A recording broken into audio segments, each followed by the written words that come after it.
ರಾಮನಗರ ತಾಲೂಕಿನ ಹುಣಸನಹಳ್ಳಿ ಗ್ರಾಮ ಪಂಚಾಯಿತಿ ವ್ಯಾಪ್ತಿಯ ವಿವಿಧ ಗ್ರಾಮಗಳಲ್ಲಿ 9 ಕೋಟಿ ರೂಪಾಯಿ ವೆಚ್ಚದಲ್ಲಿ ಅಭಿವೃದ್ಧಿ ಕಾಮಗಾರಿಗಳಿಗೆ ಶಾಸಕ ಇಕ್ಬಾಲ್ ಹುಸೇನ್ ಚಾಲನೆಯನ್ನ ನೀಡಿದರು.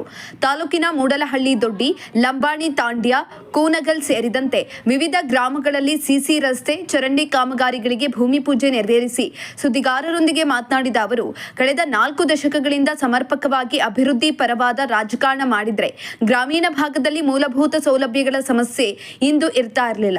ಈಗ ನಾವು ಸಮಸ್ಯೆ ಎದುರಿಸಬೇಕಾಗಿದೆ. ಕಳೆದ 3 ವರ್ಷಗಳಿಂದ ಈಚೆಗೆ ಸರ್ಕಾರದಿಂದ ಕೋಟ್ಯಾಂತರ ರೂಪಾಯಿ ಅನುದಾನ ತಂದು ಕ್ಷೇತ್ರದ ಸಮಗ್ರ ಅಭಿವೃದ್ಧಿಗೆ ಮುನ್ನುಡಿಯನ್ನ ಬರೆಯಲಾಗಿದೆ ಅಂತ ತಿಳಿಸಿದ್ರು. ಇನ್ನು ಗ್ರಾಮೀಣ ಭಾಗದಲ್ಲಿ ಪ್ರಮುಖವಾಗಿ ರಸ್ತೆ, ಚರಂಡಿ ಸಮಸ್ಯೆ ಇದೆ. ಕೆಲವು ಮಾರ್ಗಗಳಲ್ಲಿ ಬಸ್ ಸೌಲಭ್ಯ ಇಲ್ಲ, ರಸ್ತೆಗಳು ಕಿರಿದಾಗಿವೆ. ಇವುಗಳ ಬಗ್ಗೆ ಜನತೆ ಗಮನ ಸೆಳೆದಿದ್ದಾರೆ. ಆ ಸಮಸ್ಯೆಗಳನ್ನ ನೀಗಿಸಲು ಸಂಬಂಧಿಸಿದ ಅಧಿಕಾರಿಗಳಿಗೆ ಸೂಚಿಸಿದ್ದೇನೆ. ಇದರ ಜೊತೆಗೆ ಅರ್ಕಾವತಿ ನದಿ ತೀರದ ಗ್ರಾಮಗಳಲ್ಲಿ ಶುದ್ಧ ಕುಡಿಯುವ ನೀರಿನ ಸಮಸ್ಯೆ ಇದೆ. ನೀರಿನಲ್ಲಿ ಫ್ಲೋರೈಡ್ ಅಂಶ ಹೆಚ್ಚಾಗಿರುವ ಬಗ್ಗೆ ವರದಿ ಇದೆ ಮತ್ತು ಕೆಟ್ಟ ವಾಸನೆ ಸಹ ಬರ್ತಾ ಇದೆ. ಹಾಗಾಗಿ ಶುದ್ಧ ನೀರಿನ ಘಟಕಗಳ ಸ್ಥಾಪನೆಗೆ ಹೆಚ್ಚಿನ ಒತ್ತುವನ್ನ ನೀಡಲಾಗ್ತಾ ಇದೆ ಅಂತ ಅವರು ತಿಳಿಸಿದ್ದಾರೆ. ಇದೇ ಸಂದರ್ಭದಲ್ಲಿ ಗ್ಯಾರಂಟಿ ಯೋಜನೆಗಳ ಅನುಷ್ಠಾನ ಸಮಿತಿಯ ಜಿಲ್ಲಾಧ್ಯಕ್ಷ ಕೆ ರಾಜು, ರಾಮನಗರ ಅಭಿವೃದ್ಧಿ ಪ್ರಾಧಿಕಾರದ ಅಧ್ಯಕ್ಷ ಎಬಿ ಚೇತನ್ ಕುಮಾರ್ ಸೇರಿದಂತೆ ಹಲವಾರು ಮುಖಂಡರು ಹಾಜರಿದ್ದರು. ಇವತ್ತು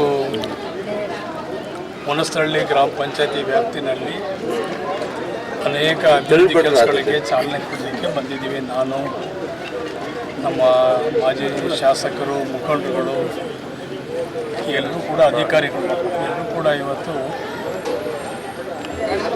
ಸಾಕಷ್ಟು ಅಭಿವೃದ್ಧಿ ಕೆಲಸಗಳಿಗೆ ಸರ್ಕಾರ ಅನುದಾನ ಬಿಡುಗಡೆ ಮಾಡಿದೆ. ನಮಗೆಲ್ಲ ಗೊತ್ತಿದೆ, ಬೇಸಿಗೆ ಮೊದಲನೇದಾಗಿ ನಾವೆಲ್ಲರೂ ಕೂಡ ಕುಡಿಯುವ ನೀರಿಗೆ ಆದ್ಯತೆಯನ್ನು ಕೊಡ್ತಾ ಇದ್ದೀವಿ. ಎಲ್ಲ ಕಡೆ ಬೋರು ಬರ್ತೋಗ್ತಾ ಇದೆ, ಕುಡಿಯೋಕ್ಕೆ ನೀರಿಲ್ಲ, ದನ ಕರಿಗೆ ಮೇವಿಲ್ಲ. ಸೊ ಇಂಥ ಸಂದರ್ಭದಲ್ಲಿ ಹೆಚ್ಚಿನ ರೀತಿಯಲ್ಲಿ ನೀರಿಗೆ ಆದ್ಯತೆ ಕೊಡುವಂಥದ್ದು, ರಸ್ತೆ, ಚರಂಡಿ ವ್ಯವಸ್ಥೆ ಮಾಡುವಂಥದ್ದು, ಶುದ್ಧ ನೀರು ಘಟಕಕ್ಕೆ ಅನೇಕ ರೀತಿಯಲ್ಲಿ ಬೇಡಿಕೆಗಳಿದೆ. ಯಾಕಂದರೆ ಇಲ್ಲಿ ನದಿ ಭಾಗ, ಅರ್ಕಾವತಿ ನದಿ ಭಾಗ ಇದೆ.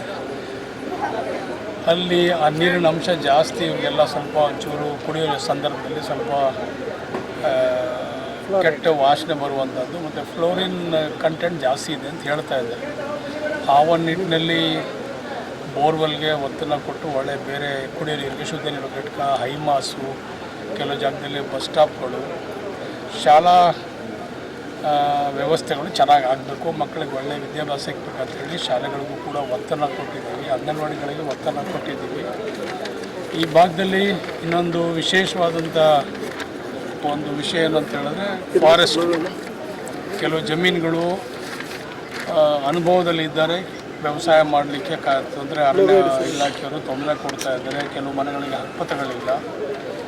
ಸೊ ಅದನ್ನೆಲ್ಲವೂ ಕೂಡ ಅಧಿಕಾರಿಗಳಿಗೆ ಸೂಚನೆ ಕೊಟ್ಟು ಯಾರ್ಯಾರಿಗೆ ಹಕ್ಕುಪತ್ರಗಳಿಲ್ಲ ಅದನ್ನೆಲ್ಲ ಕಂದಾಯ ಗ್ರಾಮಕ್ಕೆ ಅವೆಲ್ಲೂ ಕೂಡ ಸೇರಿಸಿ ಉಪಗ್ರಾಮ ಮಾಡಿ ಆ ಮುಖಾಂತರ ಅವ್ರಿಗೆಲ್ಲರೂ ಕೂಡ ಹಕ್ಕನ್ನು ಕೊಡುವಂಥ ಕೆಲಸ ಕೂಡ ಮಾಡ್ತಾಯಿದ್ದೀವಿ. ಹೀಗೆ ಇವತ್ತು ಸುಮಾರು 9.25 ಕೋಟಿ ರೂಪಾಯಿ ಈ ಪಂಚಾಯತಿ ವ್ಯಾಪ್ತಿನಲ್ಲಿ ಎಲ್ಲ ರೀತಿಯಲ್ಲೂ ಅಭಿವೃದ್ಧಿ ಕೆಲಸಗಳಿಗೆ ಇವತ್ತು ಚಾಲನೆಯನ್ನು ಕೊಡಲಿಕ್ಕೆ ನಾನು, ಅಧಿಕಾರಿಗಳು, ನಮ್ಮ ಮಾಜಿ ಶಾಸಕರು, ನಮ್ಮ ಮುಖಂಡರು ಎಲ್ಲರೂ ಕೂಡ ಬೆಳಗ್ಗಿಂದಲೇ ಇವತ್ತು ಈ ಒಂದು ಪ್ರವಾಸವನ್ನು ಕೈಗೊಂಡಿದ್ದೀವಿ.